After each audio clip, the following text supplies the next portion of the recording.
6개월 동안 소유했습니다. 이것이 제가 지프 랭글러 전기차를 싫어하는 10가지 이유입니다. 이런 보닛에 긁힌 자국이 생긴 것 같아요.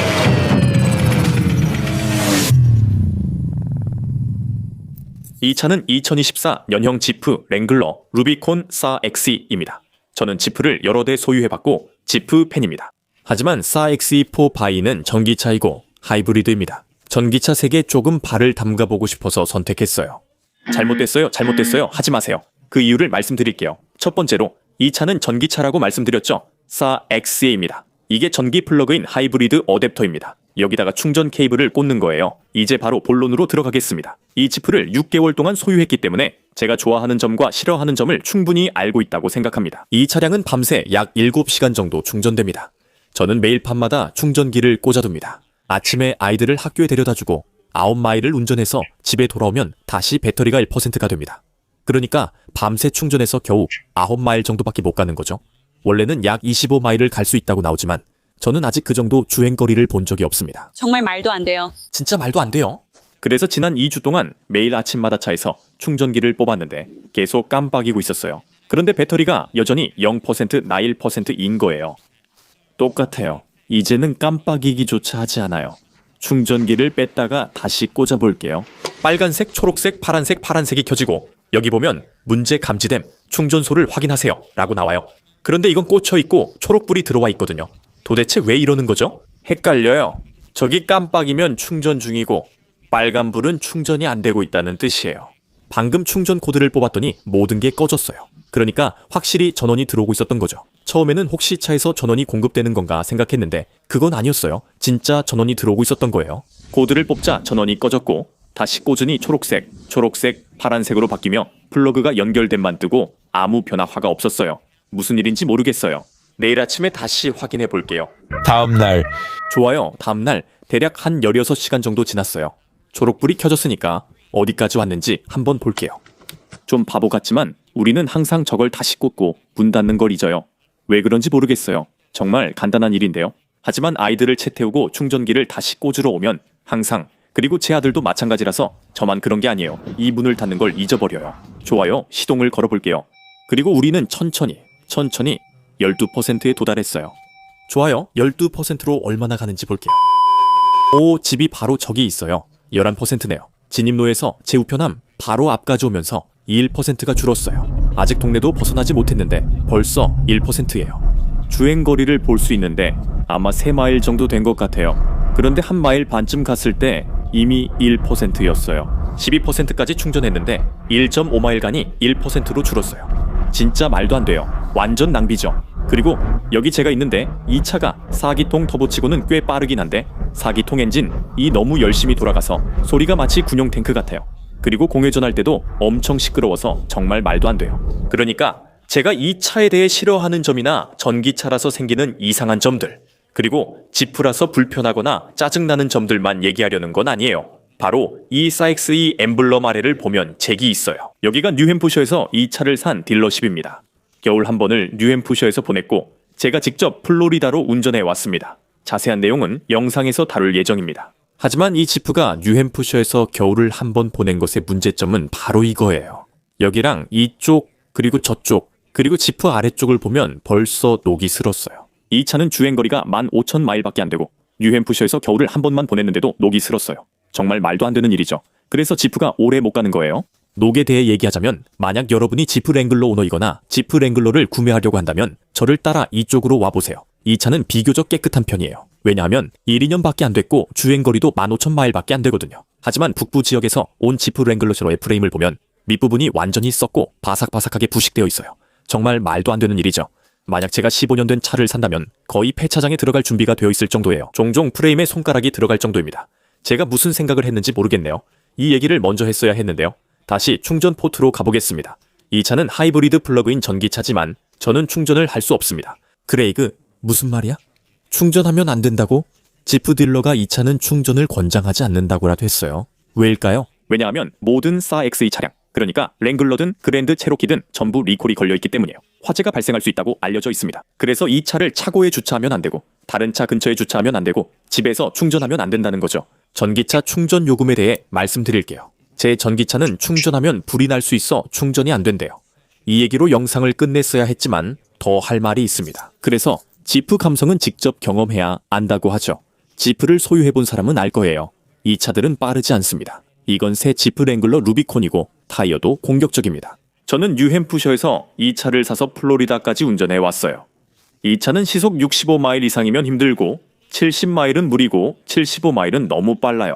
순정 휠과 타이어 그대로인데도 이 차들은 단순히 빠른 게 아니에요. 그래서 주 전체를 다니며 축구 경기를 볼 때는 이 지프를 안 타요. 오래 걸리고 편하지도 않거든요. 카메라맨, 그 질문들 다시 해주실래요? 빨리 달리면 안 된다는 걸 어떻게 알죠? 네, 여기서 말씀드릴 수 있습니다. 질문 감사합니다.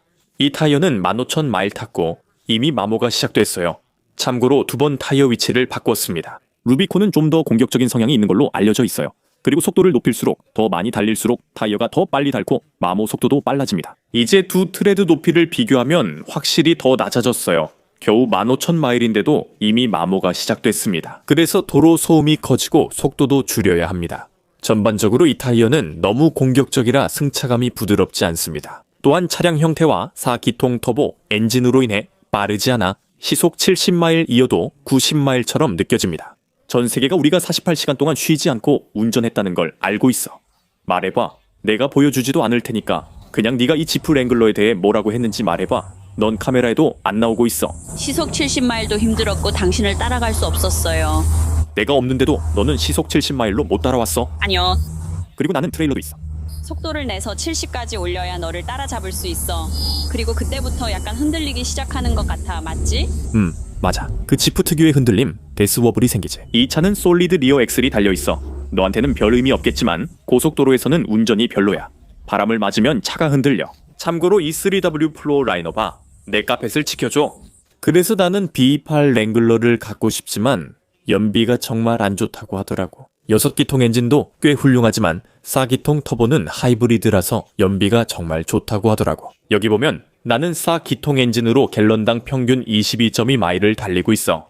그래서 이 엔진은 터보를 이용해서 V6 나 V8 엔진이 내는 것과 같은 출력을 내기 위해 정말 열심히 작동하고 있어.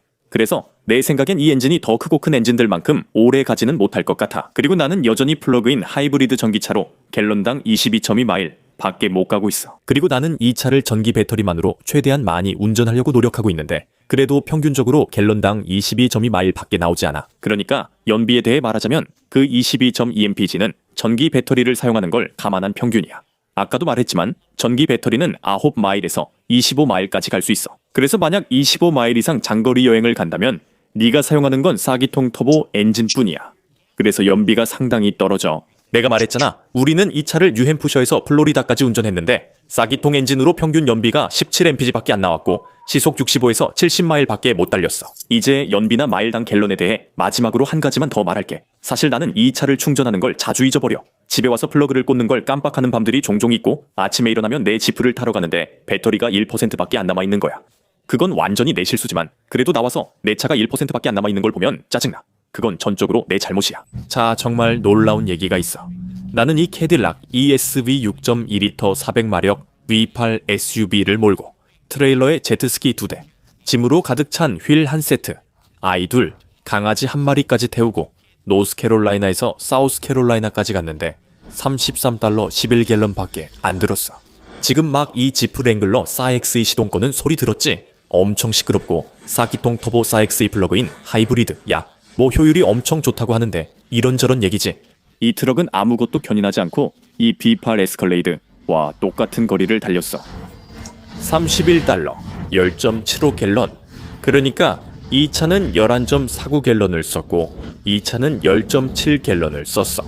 그러니까 제트스키 2대를 견인하고 크고 편안한 차를 타는 게 아무 힘도 없는 친환경 전기차 플러그인 하이브리드 4기통 터보와 거의 같은 양의 연료를 썼다는 거야.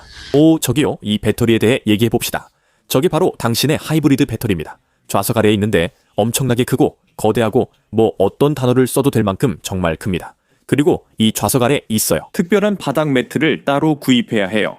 일반 사도 랭글러 매트는 안 맞지만 맞는 제품이 따로 나옵니다. 하지만 이 배터리는 너무 커서 뒷좌석 아래에 놓여 있고 좌석이 들리지 않기 때문에 추가 수납 공간을 차지하게 됩니다. 그리고 제 다른 랭글러에서는 이 좌석 아래 공간을 두거나 장비를 보관하는 데 사용했어요. 하지만 이 차량에서는 그렇게 할 수 없습니다. 이 배터리가 뒷좌석 뒤쪽까지 전부 차지하고 있기 때문이죠. 이제 G팩에는 칭찬을 해줘야 할 것 같아요. 왜냐하면 언리미티드 모델, 즉 사투어 모델을 출시했을 때 정말 다양한 용도로 쓸 수 있게 만들었거든요. 지프 랭글러는 2007년 SUV 버전 출시 전까지 일상용으로 적합하지 않았어요. 사도와 뒷좌석 추가로 가족 여행이 편해졌고 저희도 세컨드카가 아닌 일상 차량으로 쓸 수 있게 됐죠. 하지만 이 랭글러는 완전히 평평하게 접히지 않습니다. 이 좌석들은 완전히 평평하게 접히지 않아요.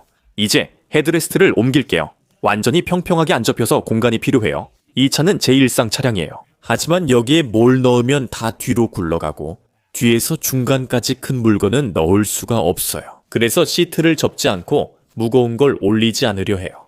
자국이 남을 수 있으니 이걸 당기겠습니다. 그리고 완전히 평평하게 접히지 않아요. 네, 여러분은 아마 헤드레스트 때문이잖아 라고 하시겠지만 헤드레스트를 내려도 완전히 평평하게 접히지 않고 각도가 있어요. 그래서 여기에 뭘 올려놔도 그냥 뒤로 미끄러질 거예요. 이게 정말 짜증나죠. 트렁크 공간도 매우 제한적이라서 여기다가 제 파워스테이션을 놓고 싶어요. 이건 정말 무겁기 때문에 가죽에 분명히 자국이 남을 거예요. 하지만 이제 이게 여기 있고 운전하는 동안 차 안에서 계속 흔들릴 거예요. 이게 정말 짜증나요. 저는 배기량을 대체할 것은 없다라는 말을 정말 좋아합니다. 큰 엔진과 그 소리를 사랑합니다. 하지만 미국 환경보호청와 미국 환경보호청 지침 때문에 제조사들은 연비를 높이기 위해 내기통 엔진에 터보를 다는 등 새로운 방법을 찾아야만 합니다.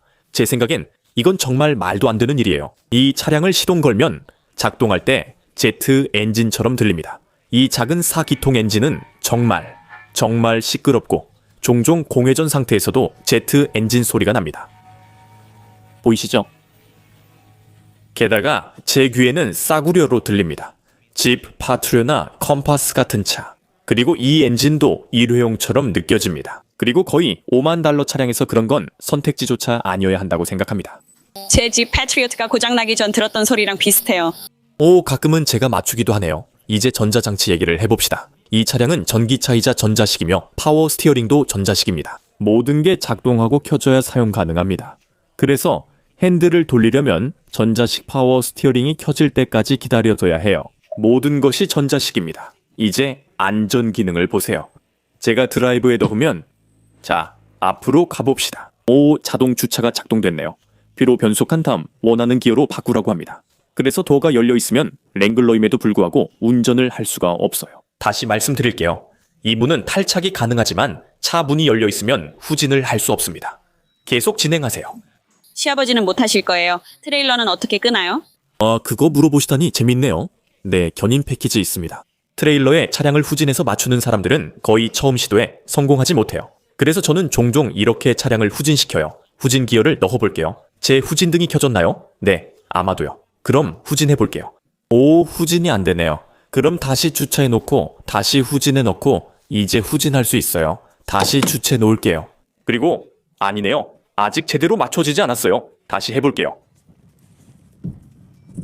정말 짜증나요. 저는 성격이 급한 것 같아요. 전자제품이 저를 항상 짜증나게 해요. 예를 들어 주유구 문이요. 여기 주유구 버튼을 누르면 하나, 둘, 셋, 넷, 5초. 주유구 문이 열리기까지 5초나 걸려요. 이게 제 문제인가요? 아니면 진짜 짜증나는 건가요? 제 생각엔 이건 짜증나는 거예요. 제 문제가 아닌 것 같아요. 주유구 문이 열리는데 5초나 걸리다니 신호가 거기서 여기까지 오는데 왜 이렇게 오래 걸리는 거죠? 제가 좀 까다롭게 굴고 있는 건 알지만 주유할 때마다 5초씩 기다리는 건 좀 짜증나잖아요. 하나, 둘, 셋, 넷, 4초.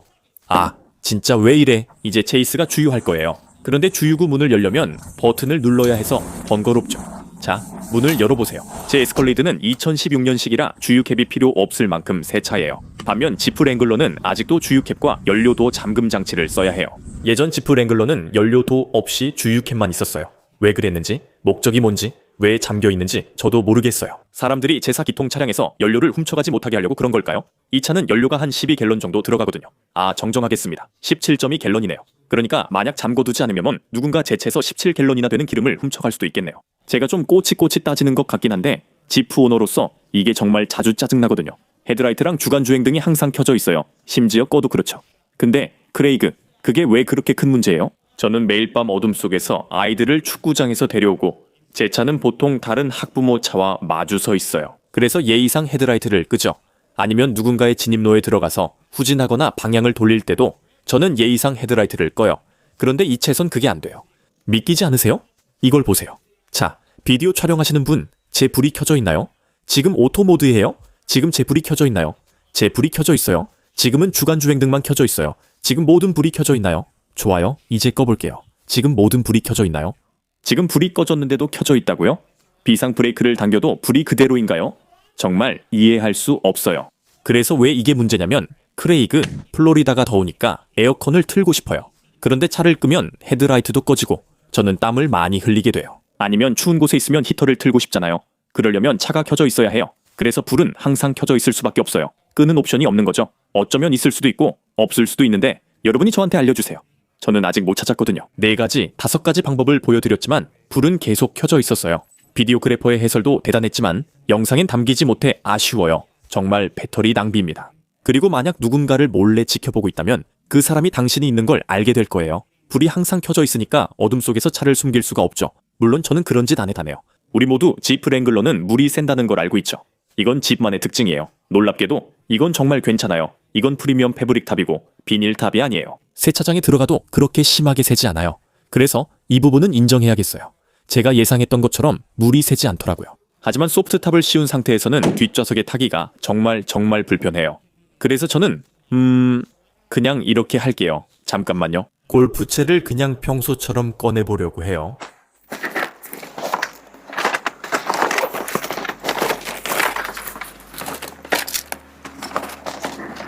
좋아요. 이제 다시 넣어볼게요. 지붕 아래로 각도를 맞춰야 하고 길이도 실제로는 안 맞아요. 이건 제 코르벳엔 잘 맞지만 지프엔 안 맞아요. 그래서 이제 닫을 수 있고 다른 방법은 제대로 하는 거죠.